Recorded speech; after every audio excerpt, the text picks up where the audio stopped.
Assalamualaikum warahmatullahi wabarakatuh. Ya, kalau sudah.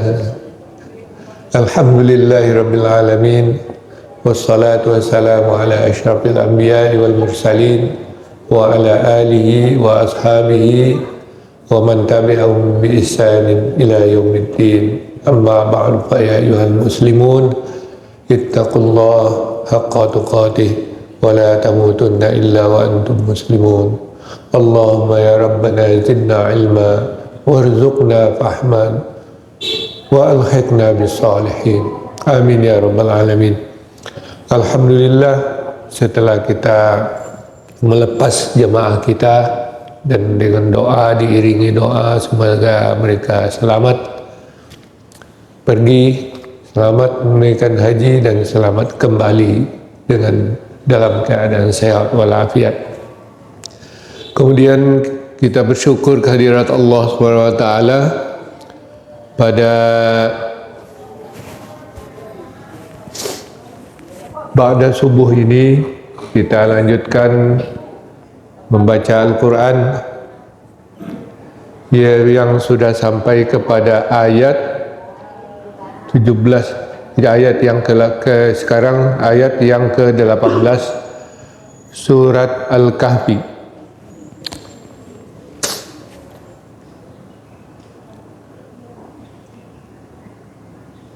A'udzubillahi minasyaitonir rajim.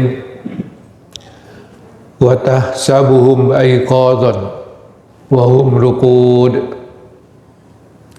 wa nuqallibuhum zatal yamini wa zatal shimal wa kalbuhum basitun zira'aihi bil wasid law ittala'ta alaihim lawallaita minhum firara wa lamulita minhum ru'ba. Sambungan dari kisah Ashabul Kahfi setelah mereka lari atau menyingkirkan diri ke gua dari kezaliman Raja Daqyanus yang sudah tidak lagi bisa dilawan, maka mereka berlindung di sebuah gua dan disitulah mereka beristirahat dan tidur. Lalu mereka ditidurkan oleh Allah SWT. Seperti apa kondisi mereka di dalam gua? Wa tahsabuhum ayqadhan, dan engkau kira mereka itu jaga, bangun. Wa hum ruqud, padahal mereka tidur. Wa nuqallibuhum zatal yamini wa zatal shimal, dan kami bolak-balik mereka ke kiri dan ke kanan. Ke kanan dan ke kiri. Ya, ke arah kanan dan ke arah kiri.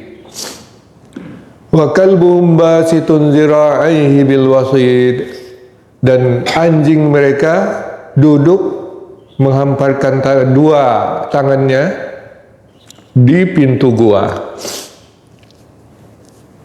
Lawit tala'ta, andainya engkau datang kepada mereka, hai Muhammad, ketika itu, umpamanya gitu, alaihim, kepada mereka, lawallaita minhum firara, niscaya engkau akan berpaling dari mereka, firaran, dalam keadaan berlari.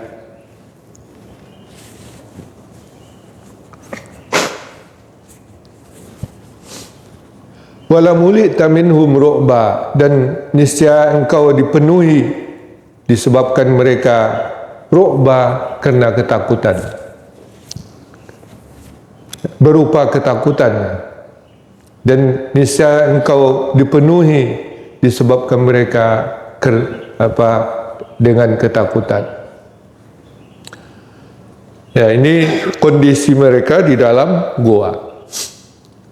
Kenapa dikira mereka itu bangun? Karena mata mereka tidak terpejam. Ya.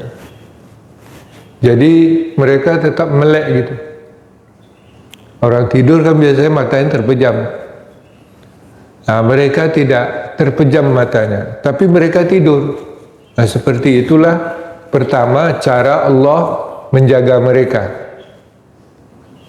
Ya.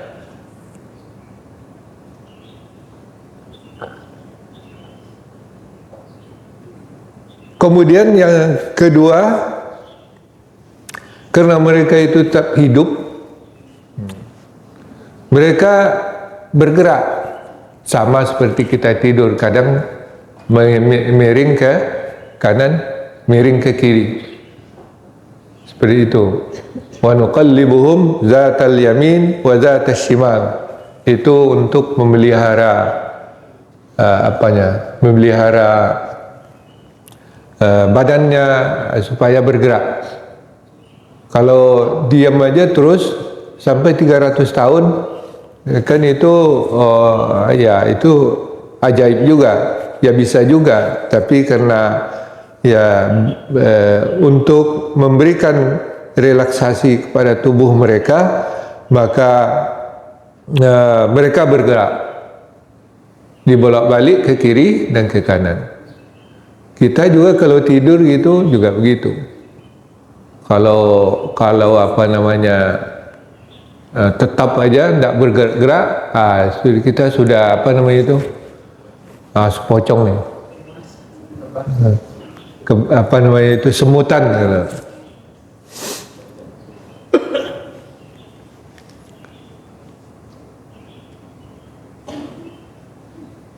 Wa kalbun basitun zira'i bil wasit, dan anjing mereka menghamparkan kedua tangannya di di pintu gua. Al-wasit itu pintu gua. Nah, ini mengenai anjing, kalau menurut penjelasan Ibnu Abbas radhiyallahu anhu, ketika mereka mengarah ke gua itu di waktu ujung malam, di waktu sebelum subuh, ada seorang petani yang di tengah jalan itu dengan seekor anjingnya. Petani ini bertanya mau kemana gitu. Dia dijelaskan bahwa mereka akan menghindarkan diri dari kejaran pasukan raja. Dijelaskan kepada mereka, kepada si petani itu oleh mereka, bahwa mereka adalah orang yang kepercayaannya kepada Allah SWT. Lalu si petani itu percaya dengan penjelasan mereka dan ikut mereka dengan seekor anjingnya. Jadi ada seorang petani tambahan dari mereka yang tertidur dalam gua, yang juga beriman pada Allah SWT. Dengan seekor anjingnya itulah yang menjaga yang duduk dia di pintu gua sambil ya seperti anjing biasa, karena anjing apabila dia duduk dan menghamparkan dua hastanya ini di pintu gua, ya, selama 309 tahun. Sebentar gak itu? Nah, itu cara Allah juga memelihara mereka, melindungi mereka. Konon katanya yang diperiksa itu gua yang di Jordan. Kan ada beberapa tempat yang diklaim sebagai gua Kahfi, itu di Turki juga ada. Ya, kita juga pernah lihat di situ. Di Jordan juga ada, dan di Bala di situ sekarang dibangun masjid oleh Raja Yordan. Ya.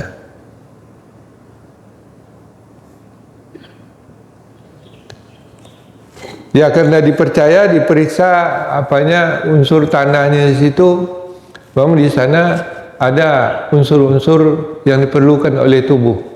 Ada asam-asamnya sulfatnya, ada karbonya situ, unsur-unsur tanah. Entah iya atau enggak, tapi gitulah berita yang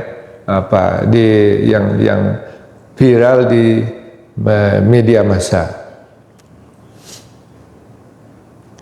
Ya, tapi di Turki tidak ada orang menelitinya.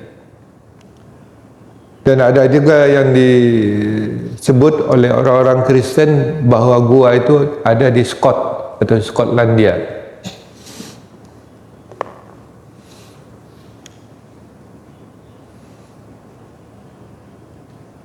Nah, itu cara kedua. Jadi cara ketiga, yang pertama mereka matanya nyolang. Nyolang itu apa bahasa? Nyelang apa? Melek gitu. Ya, melek itu bahasa Jawa. Kalau bahasa Indonesianya apa?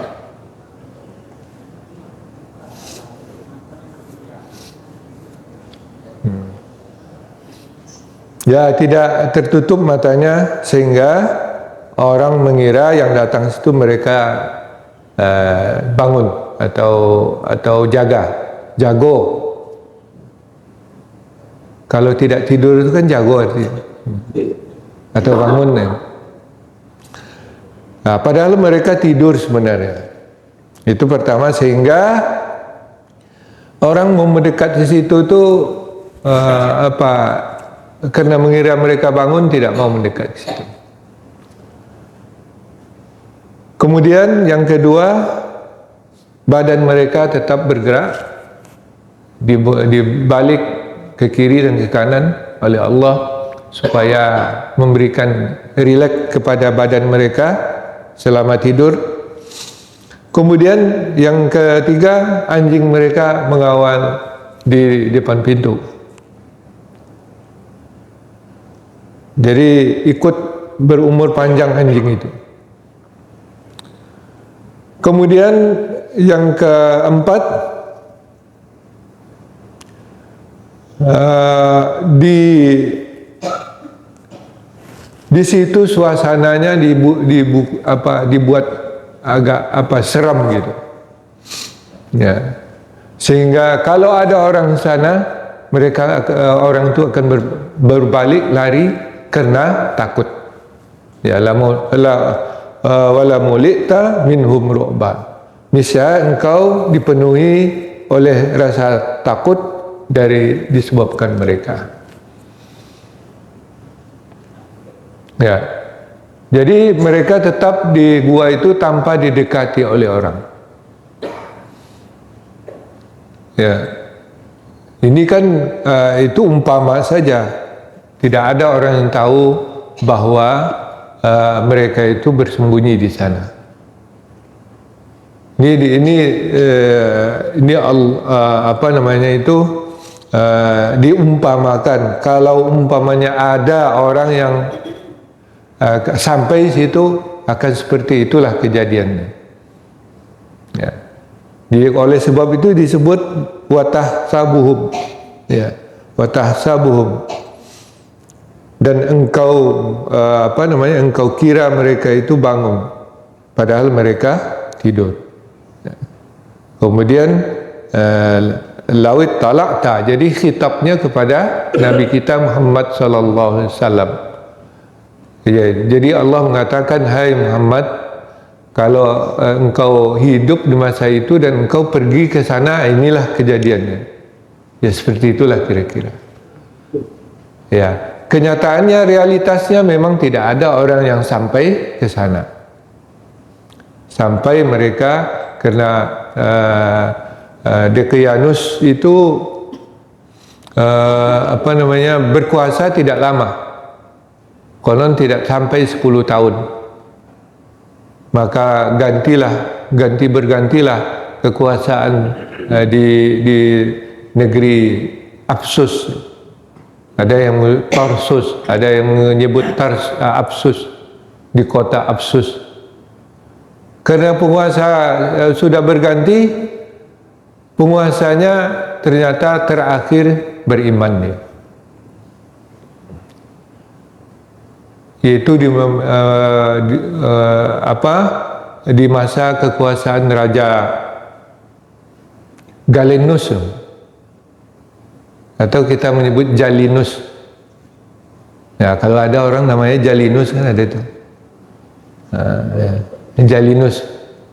Raja Galenus ini seorang raja yang beriman. Ya, mengamalkan ajaran Nabi Isa yang benar. Ya.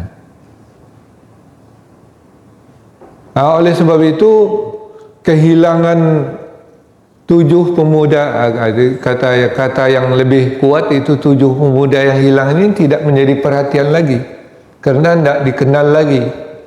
Sudah berabad-abad itu, sudah seabad, 2 abad, dan masuk ke abad ketiga orang tidak tahu. Dan gua itu terpencil, dan memang di atas bukit dan tidak ada orang ke situ. Ya. Dah hari demi hari mereka di sana, dan mereka belum dibangunkan oleh Allah SWT meskipun keadaan sudah berubah. Ya. Jadi mereka membawa uang juga, uang perak yang di masa mereka itu menjadi alat tukar. Ya. Itulah konon kalau mereka lapar bisa mengendap-endap ke negeri atau ke negeri yang ada itu jualan. Ya, itu niatnya. Tetapi niat itu tidak berkesampaian karena mereka ditidurkan oleh Allah SWT. Ya, diselamatkan. Untuk apa mereka ditidurkan? Nanti pada ayat berikutnya insyaallah. Karena hari sudah siang, kita cukupkan. Tapi kalau ada yang kita diskusikan, persilakan. Ya.